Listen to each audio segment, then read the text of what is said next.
Through the Never by Caroline Angel.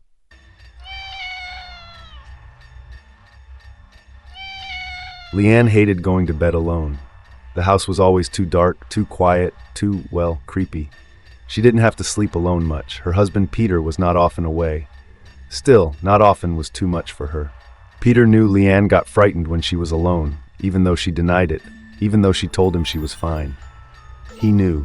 He was good at reading her. He bought her a sweet cat, Lucy, to keep her company. Throw Lucy in anyone's face if they get in. See how a burglar copes with a mass of Siamese claws in his face, He'd told her.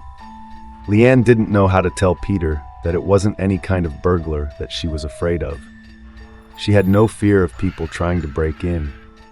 Even though she was a finely built girl, she was still over 6 feet tall, and her mom hadn't raised a scaredy cat.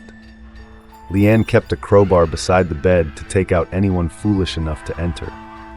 No, burglars were not what she was frightened of. Years ago, when she was only a little thing, only maybe 7 or 8, she had convinced her parents to let her camp out with her cousin in the treehouse. It was all a wonderful adventure at first. That was until it happened. But no, she wasn't going to think about that now. Not now. Not when she was all alone. Alone. Apart from Lucy, she was alone in this old rambling house.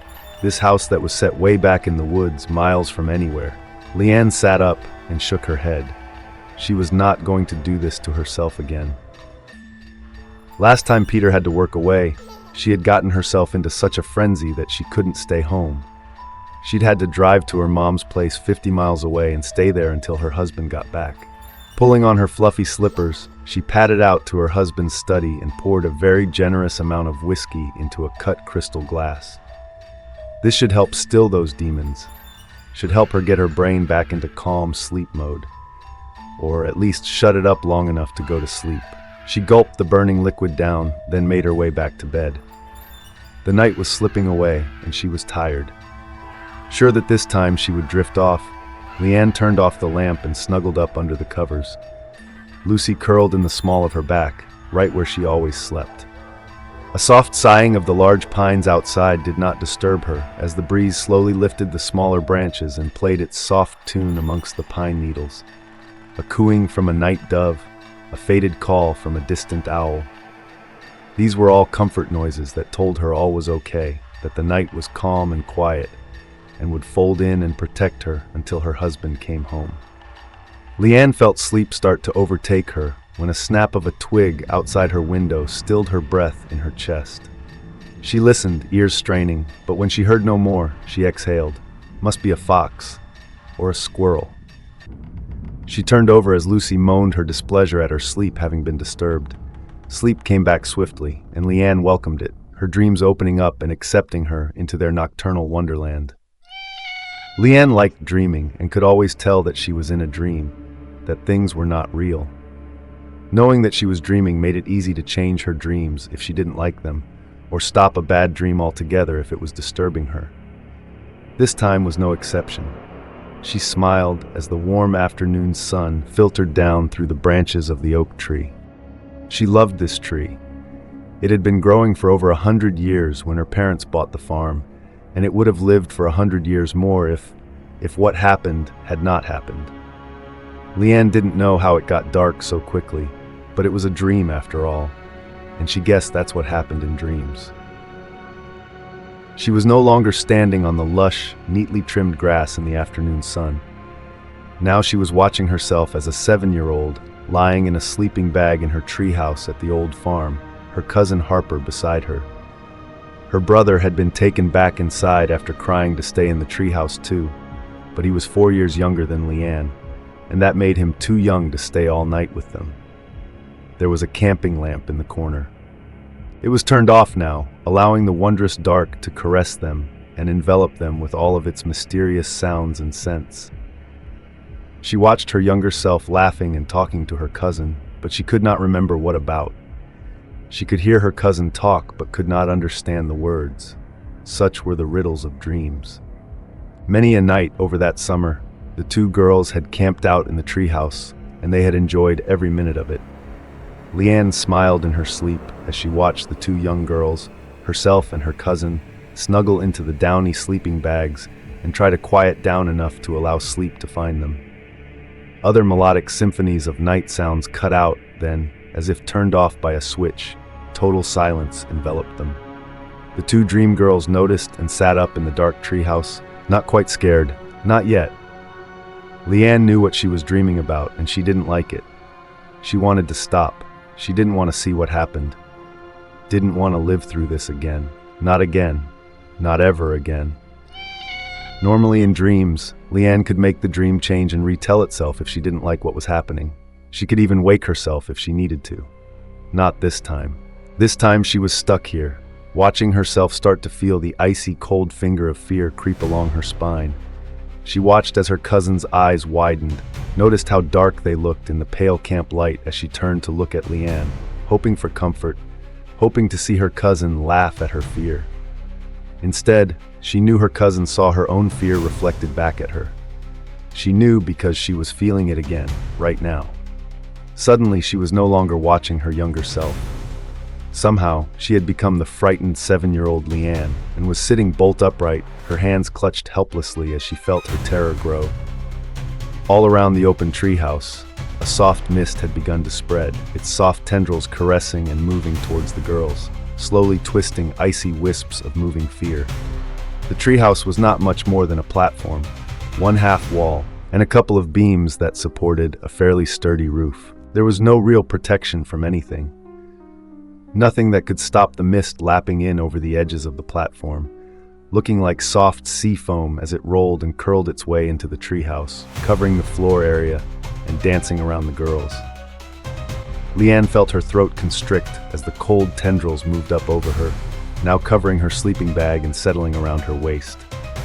Harper's eyes were wide as she sat there, frozen with fear, the mist having now reached to their chests. There was no noise from outside, no call of crickets or chirrup of frogs, just the cold, damp mist and the feeling of terror that it brought. Even though she knew she was dreaming, grown-up Leanne felt all the fear that little Leanne felt. She could even feel the cold as the mist engulfed her chest. She reached her hands out in her dream, just as little Leanne had, all those years ago, and pulled her cousin close to her, and together they held each other, silent, frightened, and very cold. The mist seemed to be glowing. Whether it had a light of its own, or was merely reflecting the camp light, Leanne could not tell, but the higher it rose, the more her fear grew. She knew what happened next. She knew. It was something that she had relived many times over at first, but had stopped thinking about and dreaming about quite some time ago. She had forced herself to stop, to get over it, to move on, to not suffer this again and again. Leanne looked through little dream Leanne's eyes as the long hand slipped its way through the window, opening on the half wall of the treehouse. She watched as the twisting arm, more like a reptile than a human appendage, snaked closer to Harper. Leanne tried to scream. She tried very hard, but the breath died in her throat the way it often does in dreams. This dream, however, was different. She remembered that night, and remembered that her breath had died in her throat back then as well. But this time, while aware that it was a dream, the fear she felt still froze her through to her soul, and despite all her effort, she was unable to alter or end her dream state.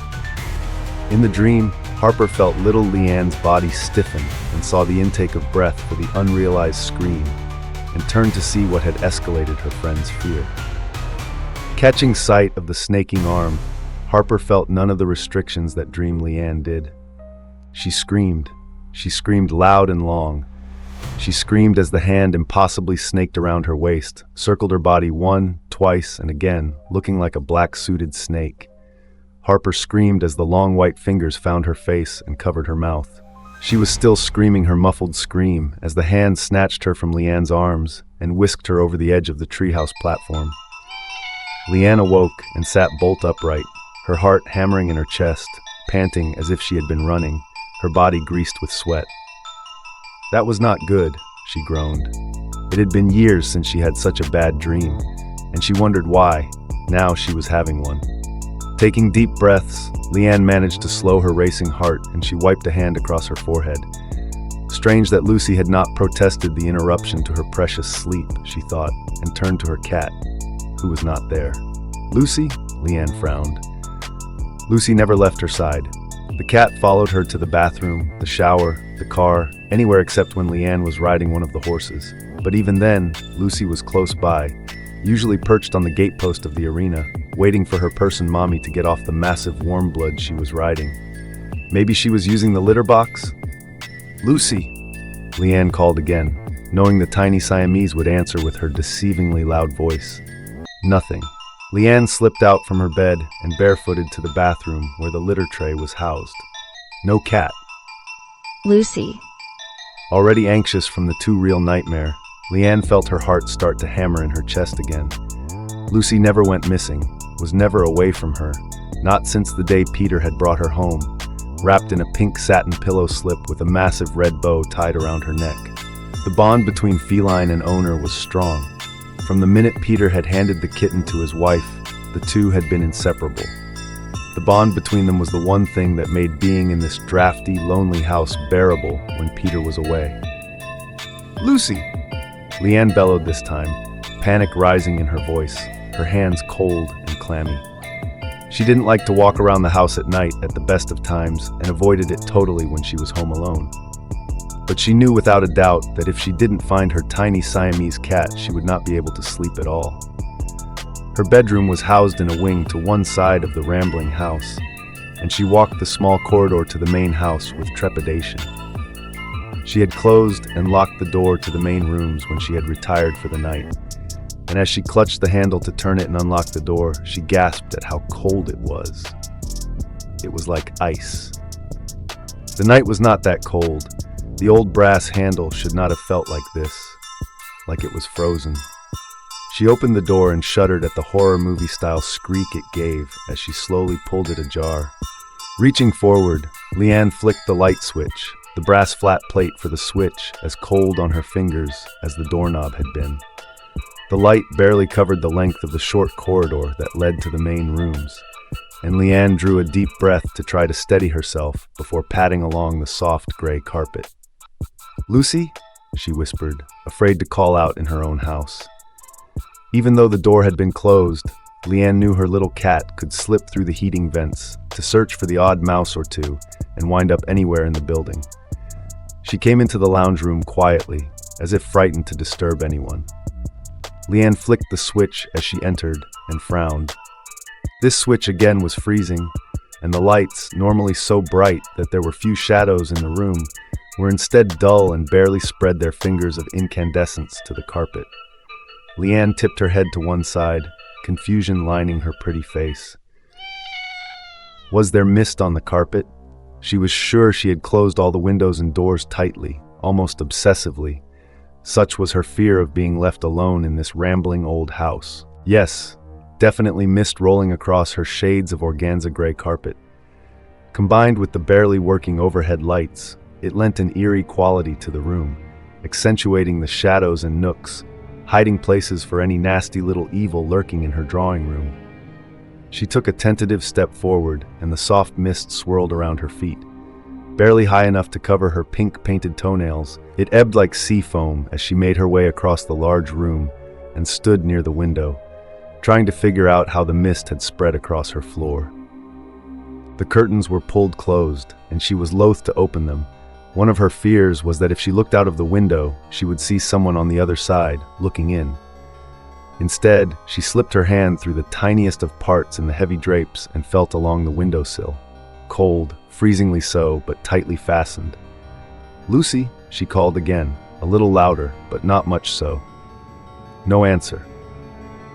Moving to the next window in a long bank of 3, Leanne again slipped her hand through and checked the lock was tightly fastened, making sure to firmly close the curtains again.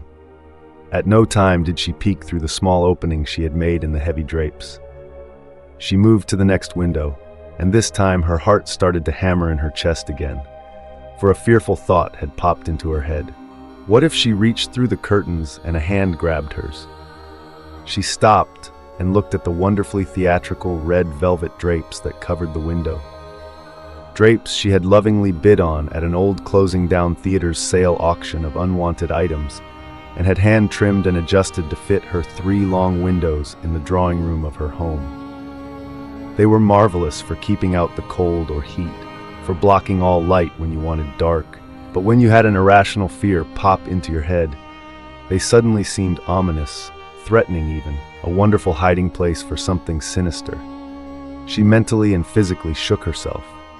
"Grow up, you big silly," she admonished herself, all her false bravado she could muster in her voice, and marched to the window. This time she thrust her hand through, pretending to be brave. "Fake it till you make it," her mother had said. Well, she would have to fake being brave until she could find her runaway cat. She felt like her heart was about to leap out of her throat, but managed to find the window lock and pulled her hand swiftly back after finding it tightly fastened. Now the French doors, also covered in red velvet, the doors were at the end of the long room and were shrouded in darkness. The overhead lights were not working at this end of the room, and Leanne moved to the bank of switches near the internal door and flicked them, but nothing happened. Well, she had already done the unthinkable in slipping her hand through the drapes after she had thought of something happening to her. She would be fine to walk over to the doors, pull the curtains back a little, and check the door was locked. There had to be a reason there was mist across the floor. And the damp mist would ruin the expensive carpet that Peter had just had laid only the week before last. If it wasn't that one of the windows was open, then it had to be the door, even though she was sure she had locked it. 100% sure. Again, taking a shaking breath, Leanne stepped up to the door and snaked her hand through to the ornate brass knob that fastened the French doors closed. The doors were open, just a sliver. They were not wide open, barely an inch at the most. The mist had crept in through the door and gently coated her new gray carpet, spilling forth from the drawing room into the dark corridor and perhaps the rest of the house. Thankfully, the sturdy door was not open enough for Lucy to have left the house, so Leanne pulled it closed and fumbled around for the clasp to lock it. She shook the freezing door clasp hard to make sure it was locked, the whole time holding the curtain tight around her hand so she could not see out. Making sure the curtains were tightly drawn, Leanne turned to the darkened hall beyond the drawing room. Having watched many a scary movie and hollered at the stupidity of the victims as they explored in their underwear around creepy haunted houses, Leanne was not missing the irony of her search. If this were some sort of late-night show, she would be under the covers, the scary music enough to stop her from watching. Instead, here she was, exploring her darkened, mist-filled house. She couldn't believe, having already had a frightening dream, that she was still moving forward. Leanne flicked the switch in the hallway, but no lights came on. She could only imagine that the mist had somehow shorted the wiring. The old house and damp did not get along very well at all. She had flashlights in various places around the house for any such emergency, so had one at hand within moments. Checking, making sure that the batteries were fine, she headed down the hall. Spooky. She couldn't help but think that. The hall was dark, bathed in fog, and her flashlight beam only added to the atmosphere. "Lucy?" she called again. At this point, she didn't want to think about why the mist was still in the house, or how it seemed to be growing thicker. She didn't want to think about why half the lights were out, and the remainder seemed to be working at half strength. She just wanted to get her cat and climb back into bed, the door locked, the covers pulled tight around herself, and pretend that none of this had ever happened. A scuffle of sound ahead of her sent her heart hammering into overdrive, and she took a deep breath to steady her nerves. It was probably Lucy. It had to be Lucy. It was either Lucy or a rat. She hoped it wasn't a rat. The flashlight illuminated the closed door that led to the dining room and kitchen beyond. Taking another steadying breath, Leanne grasped the brass knob. It was as cold as the others, but she didn't stop to think. Best not to. She turned it and shoved the door open. Finding the light switch also frozen, Leanne let out a sigh of relief when the overhead lights flooded the room with their brilliant glow. Great. The lights here not only worked, they worked properly. She turned off her flashlight and looked around the room for her errant cat. The dining room was fairly sparse, only a long table and chairs, and a small side table against the window.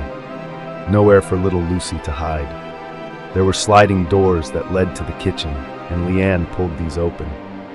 Peter had rigged the doors to trigger the overhead fluorescence in this room, as there were no windows for natural light. This time, however, the hum and click of the lights coming on did not greet her as the room stayed in darkness. There was a manual switch, but it was on the other side of the room. Leanne turned her flashlight back on. The mist was thicker here, and with the bright glow from the dining room behind her, it looked so much more sinister as it softly swirled around the old kitchen.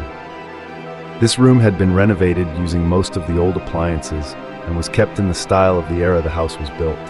It was classic, lots of vintage fittings and fixtures, and in this light, very spooky. Lucy? No answering meow. Maybe she should give up.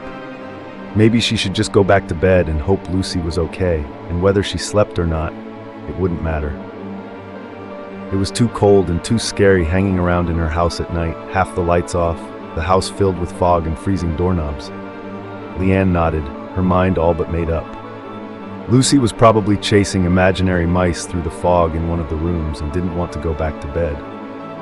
The scuffing noise caught her attention again. Leanne waved the flashlight, hoping the beam would catch something, anything, that may explain that frightening little sound that seemed to tickle the frayed edge of her nerves. There, the sound again. This time her light beam caught the barest flash of movement, something just at the corner of her vision, something quick, scurrying, something pale, white, hand-like. A crash behind her caused Leanne to cry out in fear as she turned, flash beam pointed straight in front of her, to find Lucy on the kitchen dresser, having knocked over a small dish. "Oh God, Lucy! Oh God!" exhaled the frightened girl as she tried to steady her racing heart. "You scared the living shit out of me." Leanne reached forward to scoop up her cat, but Lucy backed up, her hackles risen, her eyes wide in fear. The cat snarled and hissed at Leanne's outstretched hand. "Lucy, sweetie, it's Mommy. This mist got you all spooked out too, baby?" Lucy still cringed back against the wall, so Leanne scooped her up and held her tight to her chest. The little cat was cold, her fur damp from the mist. "Let's get back to bed, little one, with the door locked tight. We'll sort this mist thing out in the morning when Peter is home." She turned, torch hanging down in her hands, its beam lighting the floor, all thoughts of whatever had scurried across the tiles earlier forgotten for now. Lucy snuggled into her owner, the warmth from Leanne's arms, a soothing embrace for the frightened cat. Taking comfort from her cat, Leanne turned to leave the cold kitchen and find her way back to her warm room, away from the mist and the unlocked doors, from the fear, from the cold, from the creeping night terrors. She could never find comfort or solace in the dark. She wished only to have her husband home, his strong arms holding her tight as her fears laid way to dreams. As Leanne emerged from the cold, dark hallway into the barely lit drawing room, Lucy screeched and growled, her teeth and claws bared as she yowled her fear into the darkened room. Leanne gasped as the cat jumped from her arms, scratching her deeply as she leapt. Burning, sharp pain flooded Leanne's senses from the deep scratches. Leanne touched her chest and her hand was instantly soaked with blood. "Lucy, Lucy!" Leanne shook her head, confused and shocked. What would make her cat act this way? A yowling hiss from under the desk brought Leanne to her knees, and she pointed her flashlight toward the growling fur ball.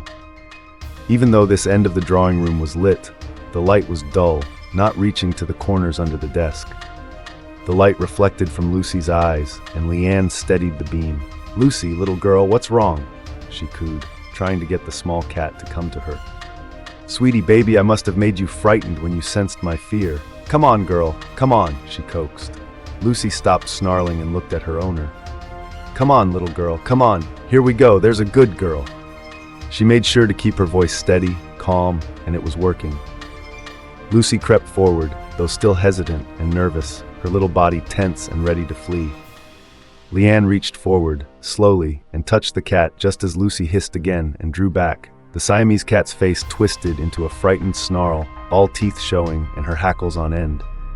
Leanne rocked back on her knees, not sure what to do to calm Lucy long enough for her to hurry them both back to the relative safety of her bedroom. She didn't notice at first the sudden thickening of the mist that still swirled around her knees and flowed over the carpet. She didn't notice the shadow either, until Lucy screamed in only the way a terrified Siamese can. Leanne frowned, her brow wrinkling in disbelief as the long, thin shadow fell over her and the top of the desk. Leanne pulled in a frightened lungful of frigid air as a long, deathly pale hand snaked its way around her shoulders.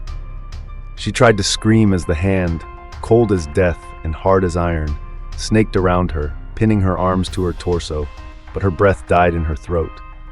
No sound came from her parted lips as the hand clutched her tight, lifting her to her feet, then lifting her up until her feet no longer touched the floor.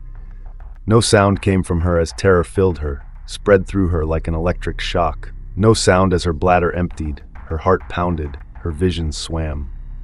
No sound passed from her as she blacked out, but Lucy screamed.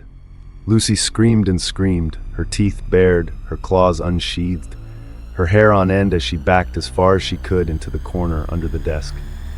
She kept screaming as the tall, faceless, slender man lifted her person mommy into the air and snatched her away into the night. In the chilling tale of Through the Never, Leanne, a woman haunted by childhood fears, faces her worst nightmares when left alone in her secluded home. As the darkness creeps in, so do the shadows of her past, manifesting in terrifying dreams and eerie occurrences. Her loyal Siamese cat, Lucy, is her only companion, but even Lucy cannot protect her from the sinister force that lurks in the night. As Leanne's fears become reality, she must confront the ghostly figure from her childhood, a faceless, slender man who has come to claim her once again. But this time, the terror is all too real.